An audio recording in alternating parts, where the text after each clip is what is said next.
Welcome to the Art of Pilates. I'm Louise Taube, principal trainer. I am a studio owner and a Pilates teacher, and I train teachers as well. If you'd like to connect with me, you can visit my website for teachers at taubepilates.com. If you're wanting to check out my studio, it's louisetaubepilates.com. And if there's a topic on the podcast that you'd love to hear about, please let me know. This is part 2 of my interview with Amanda Erlank, holistic movement specialist, recorded live from the Pilates Journal Expo. But you also have Move Me. Yes. And so what's Move Me about? So Move Me is part of my YouTube channel, and it is where I provide every week I put out a new video, and it could be educational. So like, for example, I have one on osteoporosis, what to do, what not to do, because you get these things that people come in with and they don't know what their condition is. I think this is the thing that drives me mad in the industry or the wellness industry or the allied health industry is you may get a diagnosis, but no one's telling you what it means. Yeah. Or a client will come in and be fixated with, this is my problem and I have this forever. Instead of going like, okay, this is what I have, but these are the things that I can actually do to make myself feel better. Yeah. Anyway, so whenever a client comes into my studio, I always say, what would you like to do today? And 99% of the time they say, just move me. And I was like, wow. Well, I'll just move you. And that's what I created, was a playlist of just 20-minute videos that you can do at home. If you've got little apparatus, I always encourage people to buy things like a band, a ball, a foam roller. Yeah. And you can just move with me for 20 minutes. You can do that as often as you want. And like I say, I release a new video every single week. Wow. And it's such a great reference place for me because, someone will say, oh, what can I do for my foot? And I'm like, I just send them the video and I'm like, here's a foot class for you to do. That's fantastic. And so how long have you been doing the Move Me videos for?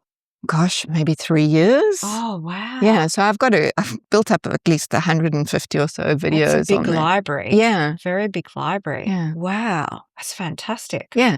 And I always just think I got so much value from YouTube where, free content, I've learned so much on it. That it was my way of giving back to the industry. Yeah. And I think, I'm not 100% sure how we're going in the Pilates industry at the moment, but I want people to move well. I want them to move with someone who knows how to move well, how to give modifications, how to give a really challenging class that doesn't feel challenging until you're in it. And you're like, how is this so hard? When it's like, it's just me and the mat. Yeah. Wow. So you're also Pilates trained through Polestar and have a background in shiatsu as well. I don't know where you've had all the time to do all the studies. So what's the difference between the Franklin method and Pilates? Because you do use imagery in Pilates. Funny enough, Polestar actually use Eric Franklin's work of the Franklin method in their teacher training around imagery and cueing because it fits beautifully with it. So like I said to you, you can use the Franklin method in anything in life, but it goes superbly well with yoga, dance, Pilates, anything movement related. The Franklin method go to the Juilliard Ballet School in New York every single year. They've been going there for 30 years and they do a semester. They go to the Danish ballet. It's like they are in a lot of places. They go to train the dancers. Wow. But it's not about the dancers only. It's about faculty that are understanding the power of the Franklin method and making people move better, feel better. And so how would you compare the Franklin method to yoga? Well, you can't. Again, it's a philosophy. So it's not a comparison of this or of that. It is, I take what I know from the Franklin method and I apply it to whatever my task is, whether that be ballroom dancing or Pilates or yoga or, anything. Because that was my next question. Can Franklin principles enhance someone's Pilates or yoga practice? 100%. Yeah, that's what I thought. And do you integrate Franklin imagery in your Pilates sessions? And can you give us an example of how you would do that? Well, I do it every single day. So I got trained in 2014 and I haven't stopped using it since then. First thing I did, which was, I get excited about these things, is I went and bought particular pieces of anatomy models. So I bought a pelvis. Yeah. I bought a spine, which was just the spine and the pelvis. I bought the shoulder blade, the collarbone, and the humerus. And that's what I do. I show people the models. So that like when you're doing a leg circle, first thing is, where's your hip joint? And people are like, I don't know. well, here it is. And then you show it, and then you can show how the femur is moving in the hip joint. So that's from someone who may have had a hip replacement. I have a client now who's had 3 hip replacements. Oh my God. What, all in the same hip or different hips? Different hips. So she was born with hip dysplasia. So she had it at birth, was her first one. Oh. Then she had another one in 2014 on the same hip. And now she's just had another one on the second hip. And how old is she? She is just over 50. Oh, wow. So I asked her yesterday, do you know where your hip joint is? And she went, no. I said, you've had 3 hip replacements and you don't know where your hip joint is. So this is what I love, is I bring out the bones and I help people understand where they're moving from, give them the visual. And it's amazing because like that, I click a lot, by the way. Like that, their movement changes because they are now aware of where they're moving from. So then you find like they don't use excessive tension anymore. Their breathing changes because they have the awareness of where to move. Yeah. The breath is a big one, isn't it? It is. And how long does it typically take for someone to notice changes in their body? Instantaneously. Oh my God. Like I said, you'll walk away with no neck pain tomorrow. Oh my God, I hope so. It's a big claim. I've been to see the myotherapist. I've been doing my your chin nods, head nods and rolls. Yeah. So what kind of changes would someone or a client report first? Like if someone has I feel different, like what would their reaction be? Is it reduced pain, postural changes, ease of movement? Yes. Or just everything? It's all of those. I mean, your questions are brilliant because I don't even have to answer them. You've said them perfectly. But it's an immediate change. So because we use touch, we use focused attention, we use visual representation, we use the senses. Yeah. You cannot not feel a change immediately. Yeah.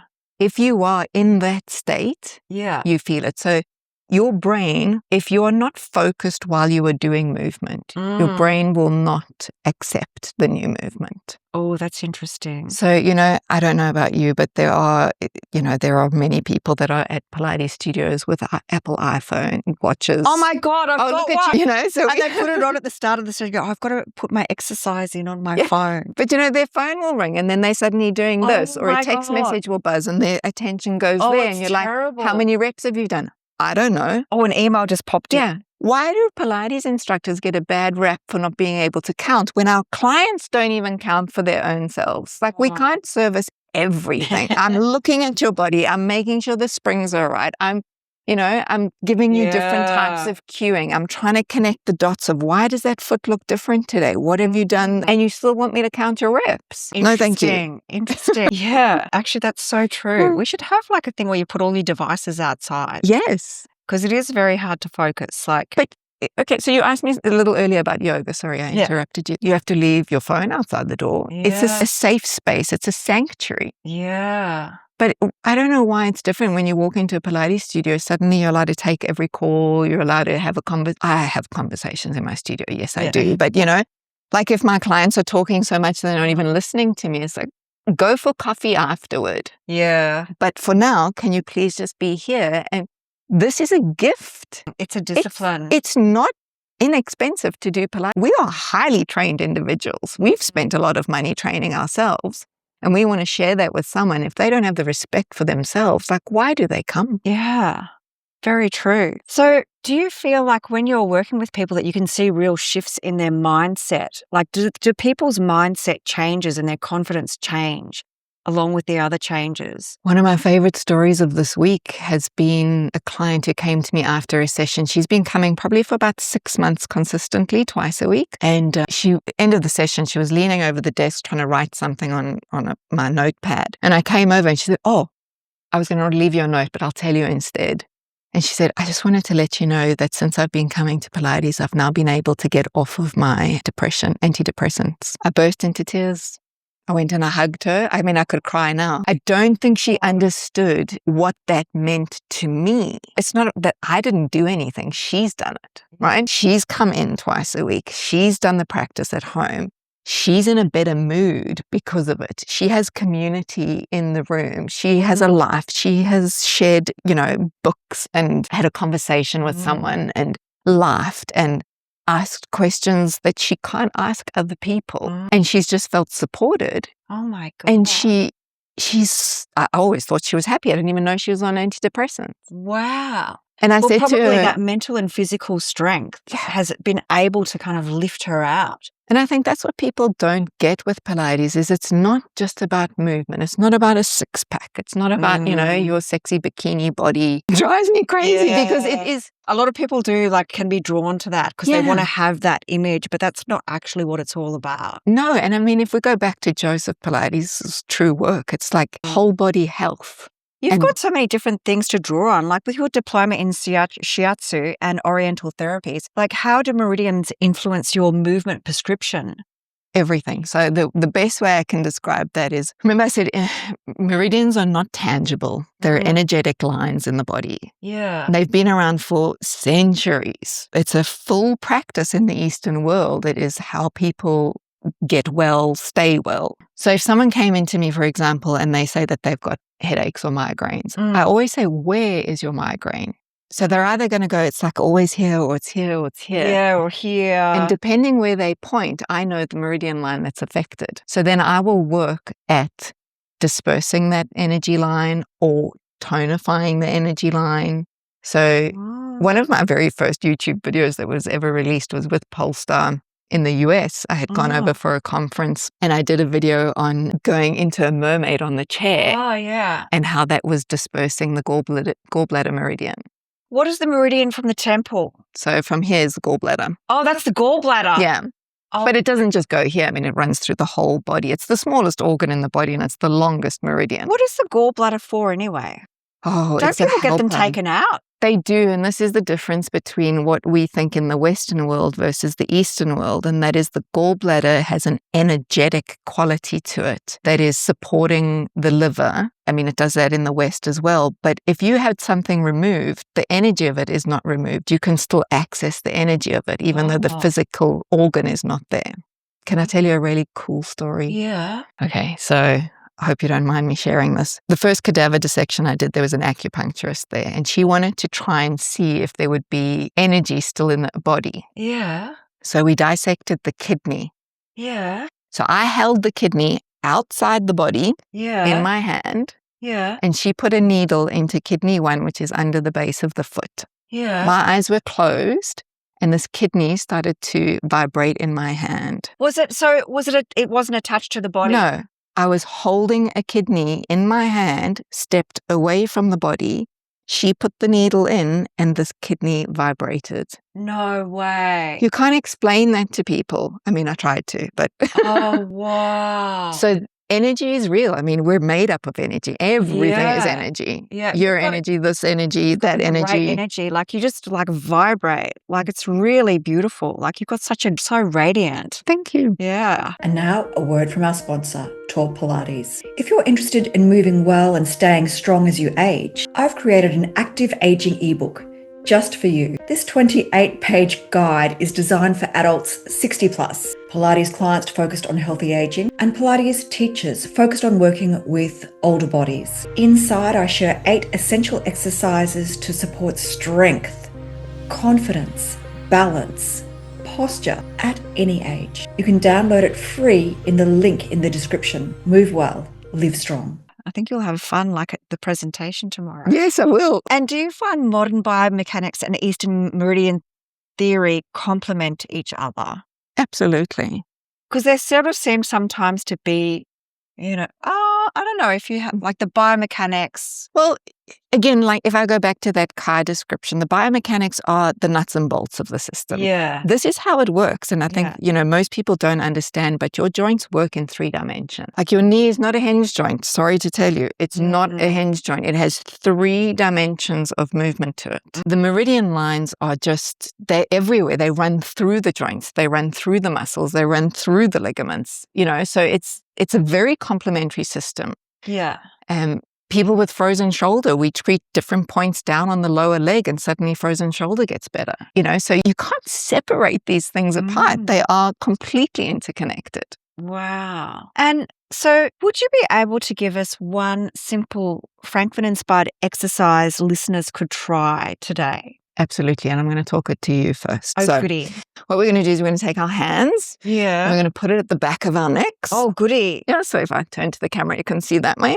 Yeah. And all you're going to do is you're going to cup the back of your neck and you're going to pull the tissue away and just change hands each time that you pull the tissue. I see, side to side. Yeah, pull it up like this. So if you had a cat or a dog. Like that. And you know the nape of the neck? Oh, yes. I'm doing it. Look at you. You are doing it. You're looking great. And you just pull that area. So what we're doing is we're doing a touch thing. But if I said to you, what are you touching right now? Muscles. What else? Fascia. What else? Skin. What else? Bones. What else? My neck. Yeah. What else? Let's go more cellular. What is all of that stuff mostly made up of? Water. So we're sponging the neck. Sponging. So when we touch the neck like this and you squeeze gently, we don't squeeze it to death, but we squeeze and we think we're pulling the water out of the sponge. And then you change hands and you let the sponge get full with water again. Oh, wow. And then you squeeze the water out of the sponge.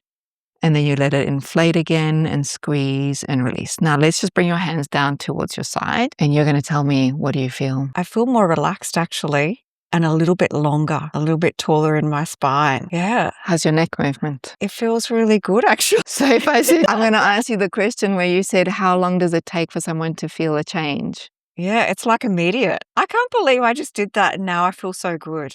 Now, the thing is, Louise, you do this naturally, but you don't pay attention to the fact that you do it. So if you've got a sore neck, you're going to naturally touch the area. That's what I do. Yeah. That's exactly what I do. I'm like, but you don't think, what am I really touching? No, you're not thinking about it. You're just like going, oh, I hope this pain goes away soon. Because you're thinking of like, I've got to get something else done. And so it's about that focused attention but that's like on what most you're doing. People, we have so much distracting ourselves in our day-to-day, like within the phones and just everywhere. It's crazy. So it's very hard to get people to focus. That's probably why that woman could get off the antidepressants, because she was actually focused and not distracted. So what is a common misconception about holistic movement work? I think when someone thinks of holistic, they think woo-woo. But to me, holistic it's looking at the entire being.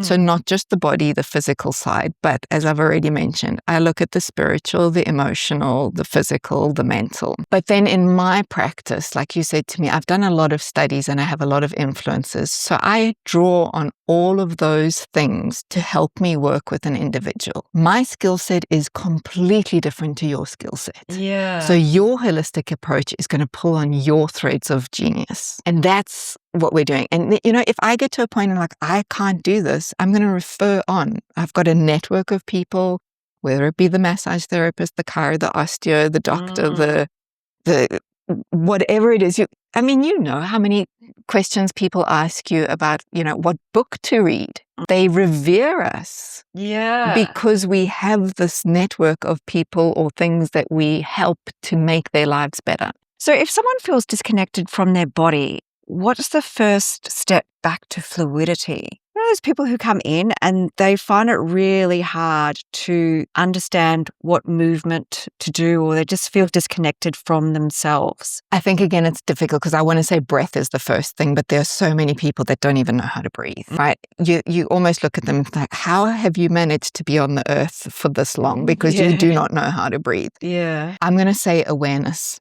Yeah. So if I can get someone like I just did with you to think deeper than the surface, then they're going to connect to themselves a lot quicker. Yeah. So what we didn't talk about, but when we released our hands from that neck sponging, is most people take a deeper breath straight away. So the diaphragm has relaxed because you've gone into a parasympathetic nervous system response. Oh, wow. But you might not even be aware that that happens, but it's one of my favorite things to hear as soon as someone releases. So that's the fastest way for someone to go back to fluidity for me. Oh, wow. Yeah. That's really interesting. And what excites you most about the future of movement education? I don't know that I have a good answer for this one. I'm going to say, if I had it my own way, what I do with the Franklin method, and I'm not talking me specifically, but you know, what we do in the Franklin method, I wish that could be taught in schools. That would be amazing. So I work with kids and I work with them in a rehabilitative, therapeutic way. And I think that is powerful. I do one-on-one work. I don't do big mat group classes. Because it's at that point, and I started them from 3 years old as my youngest client that I've had. So from this early age of movement, if I can start feeding them the correct way to move, the correct way to think about their body as they're moving, they're going to move so much better for so much longer of their life. So you talk about movement education, that's what I mean. I love it when an adult comes to me and I can describe it and, get really technical with it. But you know what a skill it is to have to teach a child, like simply what is your talus? Yeah. It's this bone here in your foot, just in case you didn't know. But also, like, kids are more open to like ideas and play. And what I feel so sad for children these days is they're all stuck on their phones and their iPads, and they have their little bodies which aren't even like grown yet. Like even like 2-year-olds are on iPads and iPhones, and it's kind of like we're already debilitating the bones and the spine of these really young people when their bodies are most free. Like, kids they can fall over and they get up again. And that's how I remember my childhood. It was free. There was no kind of, we didn't have iPads then. So mobile phones. You've kind of hit the nail a little bit on the head for me, which is, this is why I work with the kids, because this age that we're in at the moment, they're being classified as the C slump because that's what they're doing. The posture is in a C curve. It's terrible. Because of all the technology. And the thing with that is that our brain development is incorrect. So, not to bore your audience, but this could be another podcast sometime, is, the functional neurodevelopment, our left brain versus our right brain, when one is supposed to switch on before the other, what skills you're supposed to acquire before the next one comes online. And what's happening in this age of our kids now is that we're putting the left brain on too quickly by allowing technology to come in. So the spectrum of autism, dyslexia, ADHD, it is increasing, and it's set to increase to higher and higher levels because we are not giving the body the time, or the brain the time, to develop. And the thing that develops the brain is movement, but structured and organized movement. So if we can get our kids to go back into certain things that they've lost or not achieved, like milestones of crawling, people are skipping crawling. It's like insane. And that's a huge impact for the left-right brain integration. What's going to happen to the human race? So we're just going to be born as like little C shapes, ready for are we going to be able to have the capacity to actually think for longer periods of time? Because are we going to be human? Yeah. And have emotions. Like, are people going to be able to connect with each other emotionally? Well, that's a right brain function. And if we're giving our kids technology too soon, we are losing that ability to self-regulate. So it's like all about interoception and then connection with community. And we are, how many Facebook friends do you have? Thousands. How many true friends do you have? How many people can you have a one-on-one conversation with? So true. Kids can't communicate. Well, this is a big statement, I'm sorry. But kids are really struggling to have one-on-one conversation with adults or with, people just slightly older than them or even younger than them. Yeah. But can be gaming with each other. Oh, my friend who I game with, that's not a friend. Yeah, it's so weird. I was watching a YouTube video of this young YouTuber. And she's probably in her early 20s. And she said, I've got no friends. She probably had about 1 million subscribers. She had a lot of people. And when she said, she was just like flippant, making a joke of it, I've got no friends. But I think she really did have no friends. Yeah. I think she didn't actually have any friends. And it's just so surreal because it was all like really glitzy out there stuff. And I don't know, it's really sad. We're designed for connection and community. Yeah, that's where that's where we thrive. And that's why we're at the Pilates Journal Expo now. Yeah, exactly. So connection and community. Yeah, connection and validation. I think it's really validating just to be around other people who are kind of the same as us and like bounce off other people and bounce off that energy. So, Amanda, can you tell me, if listeners remember just one thing from today's conversation, what would you want it to be? That you are more powerful than you know. That is so profound. I love it. Now, if people wanted to get in contact with you, how can we find you? Oh, well, how did you find me, Louise? I love the story. But anyway, I have a YouTube channel, which is where you can find me for movement things. It's my business name, which is Connected Pilates. So it's KINECTED, which of course has its own story around why it's named that way. Yeah. So you can find me on YouTube, you can find me on website, you can find me on Instagram or Facebook. And my Mentor Me program is on my website, so you can go and look it up if it sounds like it's something that anybody wants to join. It's a monthly membership. It's so inexpensive for what it is. I think it's amazing. And that's about it, really. I think, and then of course I hold workshops all over the place. So people can either invite me to do workshops or come to a workshop that I'm presenting at. Wow, fantastic. Well, it's been such a thrill for me to just chat to you today. Thank you. I've really enjoyed it. And I think the listeners will be really loving listening to all your pearls of wisdom. Thank you. And thank you for inviting me. It was such a treat. I got really excited when you invited me because I've been a fan of yours for ages. I got so excited as well. I was like, so thank you so much. And thank you. Yeah, that's it. Great. Thank you so much for listening to Art of Pilates. I'm your host, Louise Taube, Principal Trainer as recognised with the PAA, studio owner and Pilates teacher. To stay connected, please subscribe to my mailing list via my website, taubepilates.com. And if you've loved this show, please give me a review. I'd love a Facebook review or a Google review. It really helps to support me and my business and this podcast. See you next time and keep moving with intention.